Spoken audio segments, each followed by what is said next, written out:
Good morning student. पिछले कक्षा में हमने आपको ऑपरेटर के बारे में बताया था।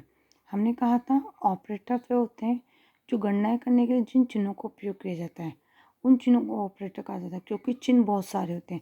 अब सब चिन्हों को याद करना मुश्किल होता है, इसलिए इन्होंने अलग अलग नाम दे दिए जिससे उन पर कार्य करना आसान होता है। हमने बताए थे कि ऑपरेटर निम्न होते हैं। पहले बताया था अंगणितीय arithmetic operator, relational operator, assignment operator, logical operator, identity operator और मेंबरशिप ऑपरेटर।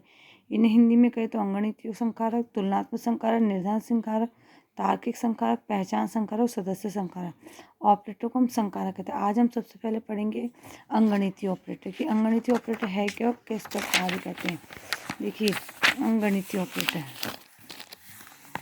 अंगणितीय ऑपरेटर का उपयोग संख्यात्मक गणनाएं करने के लिए किया जाता है, मतलब जोड़ना, घटाना, गुणा, भाग आदि।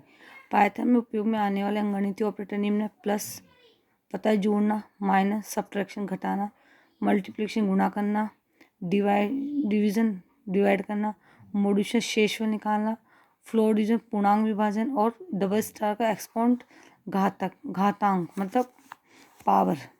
ठीक है, ये होते हैं अंगणितीय ऑपरेटर जिनका उपयोग करके हम प्रोग्राम बनाते हैं। लेकिन कंप्यूटर में कार्य करते समय प्रोग्राम बनाते समय हमें किस प्रकार से वैल्यू लेगा, कौन सी क्रिया करेगा, इसके लिए इनको पहचान के नाम दिए जाते हैं। जब तक हम कार्य करने की पहचान का नाम नहीं देंगे तो कंप्यूटर कैसे कार्य करेगा। तो इन पहचान के नामों को हम कहते हैं वेरिएबल। ठीक है, चर, हिंदी में चर कह लो, वेरिएबल कह लो। चर वे अभिज्ञानक आइडेंटिफाई या पहचान के नाम होते हैं जिनमें मानो वैल्यू को स्टोर किया जाता है। ठीक है, अब वेरिएबल के नियम होते हैं कि वेरिएबल का प्रथम अक्षर हमेशा अल्फ़ाबेट होगा। ठीक है, दूसरा पाइथन केस सेंसिटिव भाषा है, इसलिए हमेशा अल्फ़ाबेट स्मॉल का ही यूज़ किया जाएगा, क्योंकि इसमें कैपिटल स्मॉल वर्ड अलग अलग हो गए। पाइथन केस संवेदनशील होने के कारण इसमें कैपिटल और अल्फ़ाबेट अलग अलग मान लिए जाते हैं, अतः अधिकतर स्मॉल अल्फ़ाबेट का उपयोग किया जाता है। इसमें रिजर्व वर्ड वेरिएबल के उपयोग नहीं किए जाते। रिजर्व में सुरक्षित शब्द, ठीक है, मतलब आरक्षित शब्द, सुरक्षित शब्द, रिजर्व वर्ड मतलब जिनका पहले से प्रोग्राम में कोई अर्थ निर्धारित हो, तो वो प्रोग्राम में आप पहचान के रूप में उपयोग में नहीं ले सकते। वेरिएबल के बीच में स्पेस नहीं होगा। ऐसे नहीं आप कोई वेरिएबल जैसे नेम दिए तो एन फिर स्पेस फिर एम फिर स्पेस फिर जी, ऐसे नहीं होगा। हमेशा वेरिएबल के बीच में स्पेस नहीं होगा। अगर आपको चाहिए तो उसे अंडरस्कोर का यूज़ कर सकते हैं। ठीक है, अब देखो दो संख्याओं का योग ज्ञात करने तो पाइथन प्रोग्राम लिखे। हम पाइथन में दो संख्याओं को जोड़ने के लिए प्रोग्राम होते हैं। तो हमने सबसे पहले आपको बताया था ये हैश का साइन, इसे हमने कहा था कमेंट लाइन। कमेंट लाइन टिप्पणी एक ही बात है। जब आप ये लिखोगे और इसके आगे हेडिंग दोगे तो उसे कंपाइलर चेक नहीं करता। ये सिर्फ हम पहचान के लिए हेडिंग के रूप में लेते हैं, नोट के रूप में। तो हमने क्या कर रहे हैं कि दो संख्या को योग करने के लिए तो ऐड नंबर सिंपल लिख लेते हैं हम। ऐड नंबर के नंबर को जोड़ने के लिए प्रोग्राम बन रहे हैं, या प्रिंट ऐड नंबर एक ही नंबर को ऐड करने के लिए। अब हमें दो संख्या लेनी है तो दो संख्या लेने के लिए आपको अलग अलग वैल्यू लेनी पड़ेगी। तो अलग अलग वैल्यू लेने के लिए आपको अलग अलग ही वो लेना पड़ेगा, क्या, पहचान के नाम। तो हमने वेरिएबल में पहचान का नाम ए, इसका मान दे दिया हमने 5। एक पहचान का नाम लिया बी, इसका मान दे दिया हमने 7। ठीक है, अब कंडीशन जब इन दोनों के मान को हम जोड़ेंगे कैसे, ए प्लस बी।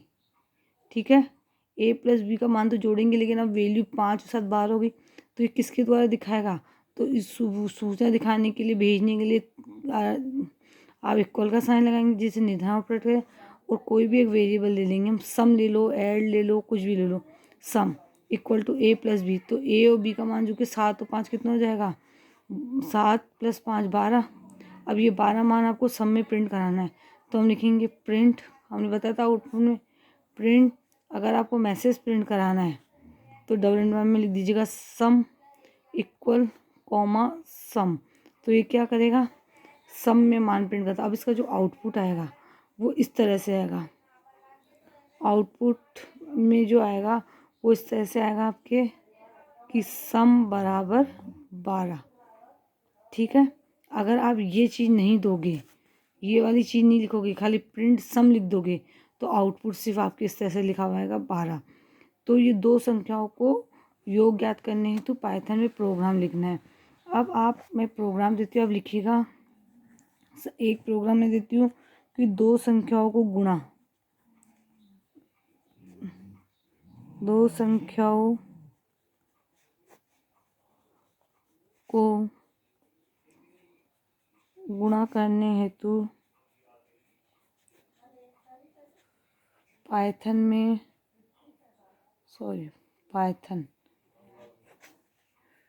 में प्रोग्राम लिखिए।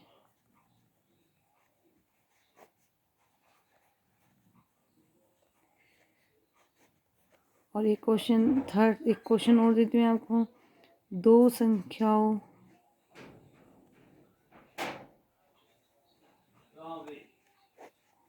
को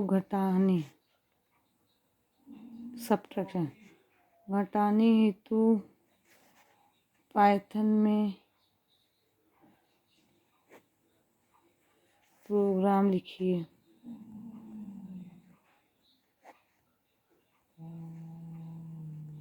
ये दोनों प्रोग्राम बनाइए और मुझे भेजिएगा। बाकी का सारा आप अपनी होमवर्क कॉपी में कर लीजिए।